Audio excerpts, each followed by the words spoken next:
Hi, welcome back to the Leadership Help Desk, where today's topic is the 4P's of total quality management, which can lead to a total quality balanced scorecard.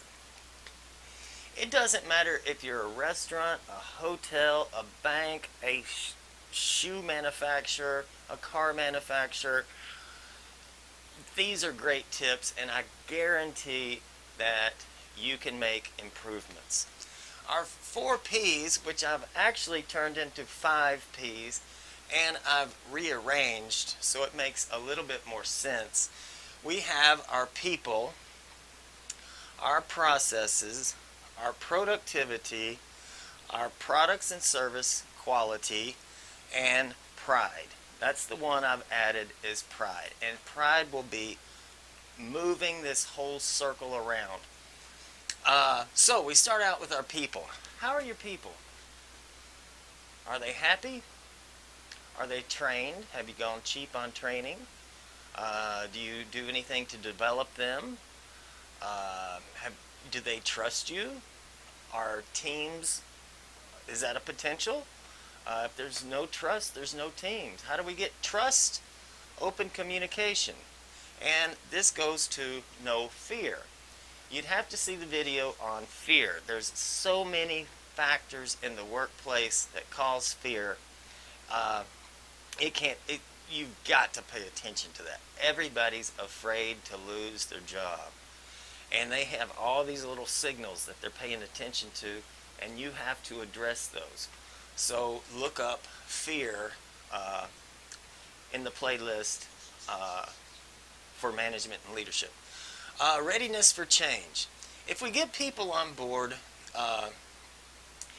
they should be ready for change. A person who's in a state of fear, where there's no trust, no confidence, no development, no training, when it comes to change, that's a huge problem. So we have to get them ready for change. And how do you do that? Well, we could look at Lewin's change model.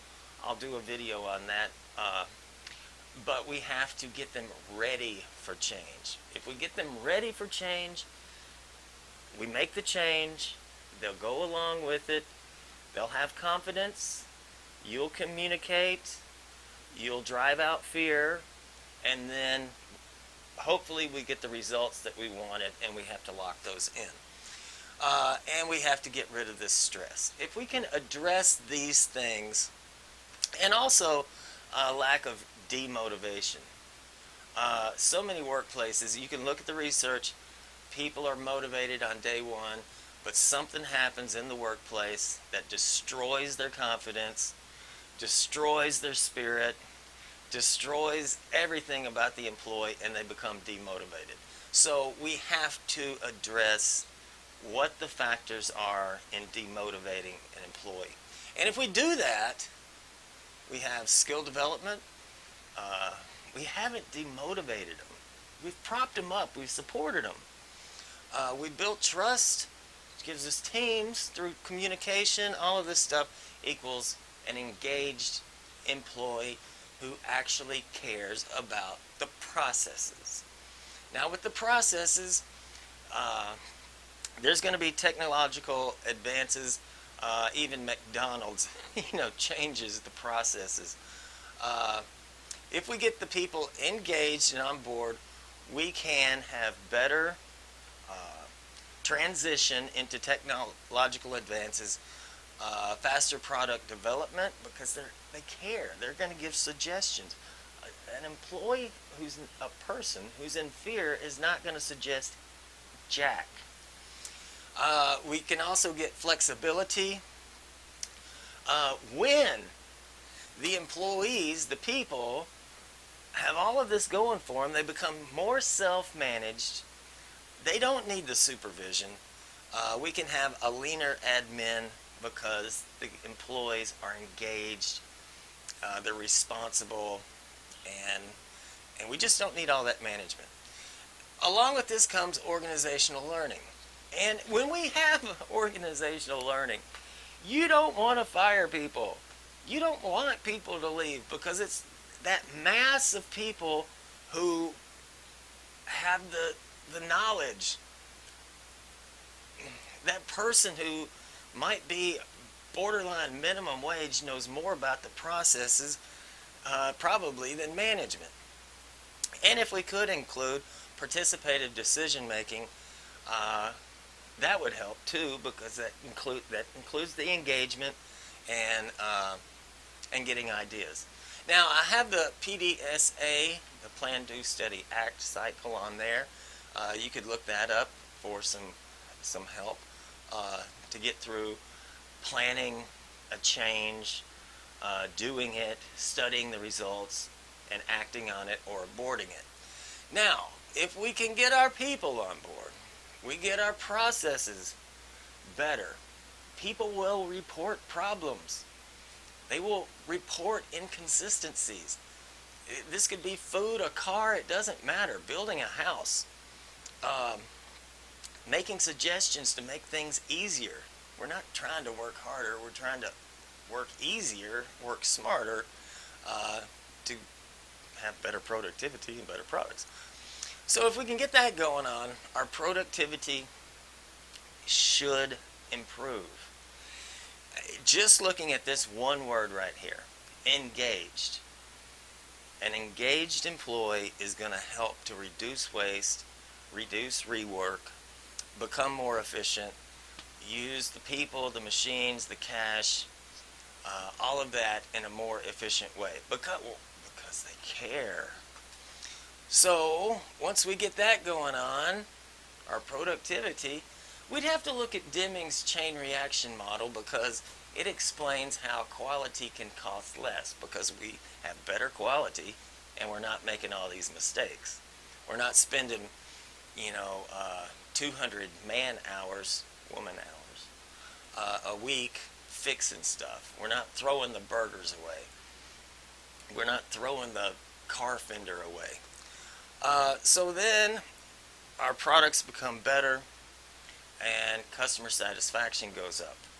Now we could take that really far, because once customer satisfaction goes up, they start reviewing the product online. More people find out about our great reputation. We can make more products. We can reduce overhead. We've reduced overhead. And we can make more products with the same fixed cost, and then lower our price a bit while maintaining our profit margins. Now, we got the people on board. The processes aren't as frustrating. They're fixed. Productivity goes up. Product quality goes up. And then, this is what I've added. This is the gem. This is what you're looking for. Pride goes up. If an employee and management, the whole team, are proud of their product instead of embarrassed of it, frustrated with the processes, just mired down in mud, we can have pride. And that'll be our momentum to keep all of this cycle going.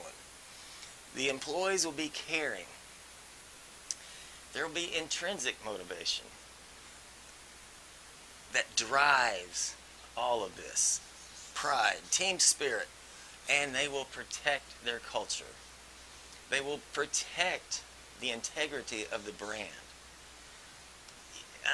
Some of you might not have gone into this little rabbit hole, but when you work for a crappy company, you don't care about any of this.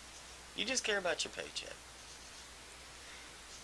But when you work for a good company, perceived good, perceived quality, the employees, when they see one of their own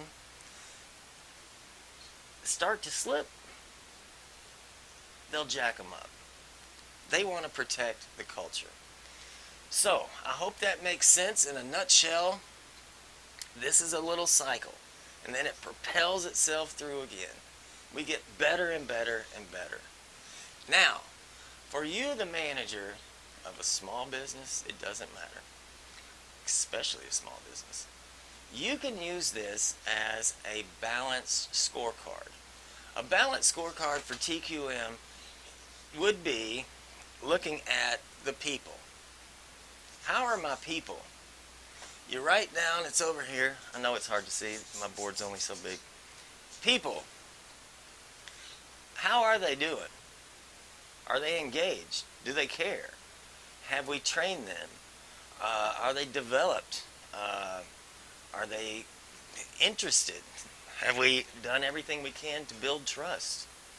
Have we communicated? Processes. How are we doing on processes? Have we made any improvements? Use the plan, do, study, act. Can we become leaner? Does everybody know the operation? Productivity. Write down productivity. Bullet points. How are we doing? How much waste do we have? Can we see, can we put down a little benchmark on how much waste we used to have and how much we have today? Well, you'd have to get the accountant to come out and say, this is how much our fixed costs are, how much our variable costs are, and how productive we are with the fixed costs and the variable costs. Have our products improved? And this is the one that most people would not pay attention to, and it's new. Pride. Are my people proud to work here? Do they protect their culture? Are they intrinsically motivated? Those things. So this is a nice diagram of the 4P's of total quality management with the fifth P added, pride, and converted into a balanced scorecard for total quality management. Hope this helps. Take some time.